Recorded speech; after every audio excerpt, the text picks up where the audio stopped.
Dia seseorang yang menyelesaikan studinya di bidang kedokteran, belajar di Baghdad, kemudian melanjutkan S2-nya di Liverpool, melanjutkan belajar di sana. Tatkala dia berada di Amerika dan dia mendengar bagaimana telah berkumpul musuh-musuh Islam membuat langkah-langkah ke depan untuk memurtadkan seluruh negeri Afrika. Mereka ingin menjadikan target mereka kala itu tahun 2000 seluruh negeri Afrika murtad beragama Nasara. Itu target mereka. Dia kaget. Setelah dia mendengar, dia tidak diam, berangkat ke Kuwait, negeri asalnya. Dia bukanlah orang besar pada hakikatnya dari sisi ketenaran, tidak. Abdurrahman Al-Sumaid, tak banyak orang mengenalnya. Apa yang dia lakukan? Dia tinggalkan Kuwait, berangkat berpuluh tahun, 30 tahun lebih berdiam di Afrika sana. Subhanallah, berdakwah, menyuruh manusia kepada agama Allah Subhanahu wa taala. Tahukah Anda berapa orang Islam di tangannya? Tadi saya katakan dia bukan orang alim besar, tapi dia punya semangat besar, punya cita-cita besar. Berpuluh tahun di Afrika, dia berhasil mengislamkan 10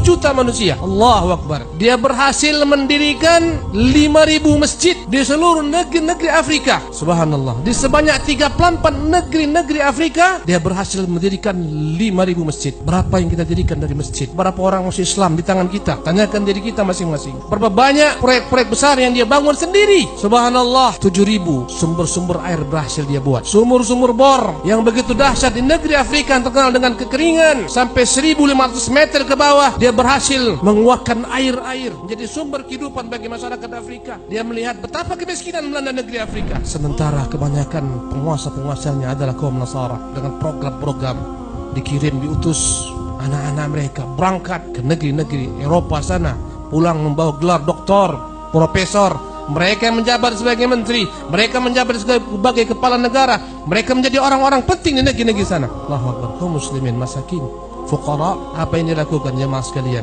Dia buat universitas besar di 2 negara. Satu di Mali, satu lagi dia buat di Zanzibar, Tanzania. Universitas besar menyekolahkan anak-anak kaum muslimin. Kemudian untuk lanjutan S3-nya, dia kirim anak-anak kaum muslimin, subhanallah, ke negara-negara maju mempelajari ilmu-ilmu yang mereka butuhkan. Dan tahukah Anda berapa banyak dia tanggung anak-anak yatim piatu?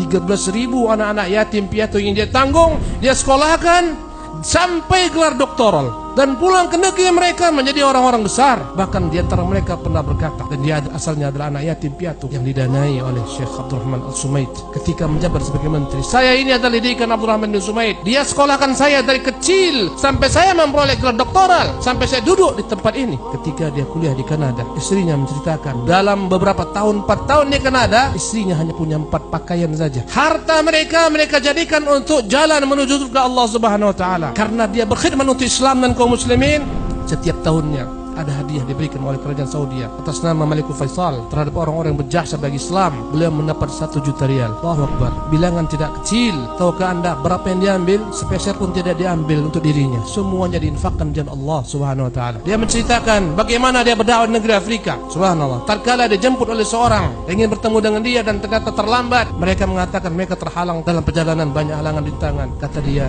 perjalanan kalian menuju saya ini adalah perjalanan penuh dengan nikmat. Kalian dalam mobil yang penuh dengan AC-nya. Saya pernah berdakwah di Afrika, saya pindah satu tempat ke tempat lainnya dalam kontainer-kontainer. Subhanallah, dalam mobil-mobil kontainer sampai belasan jam, sampai 18 jam.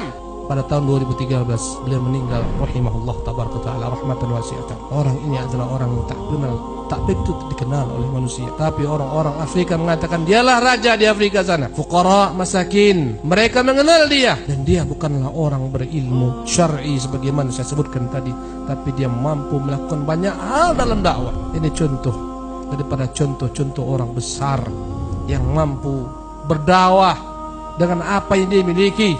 Subhanallah. Maka Anda wahai kaum muslimin yang dimuliakan Allah Subhanahu wa taala, tanyakan kepada diri Anda, apa kontribusi Anda telah berikan kepada Islam dan kaum muslimin?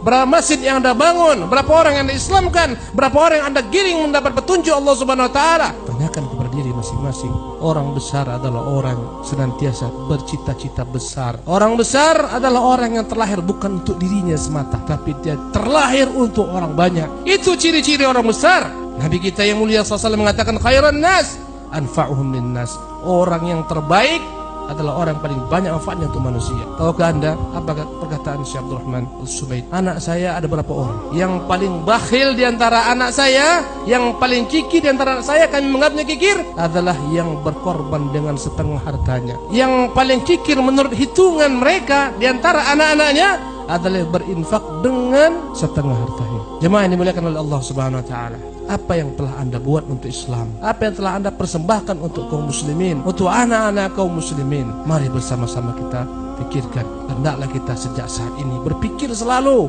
sebelum aku meninggal, apa yang ku buat untuk Islam? Harta yang kita cari semuanya tak akan mungkin kita bawa ke dalam yang kubur. Yang akan kita bawa adalah amal saleh.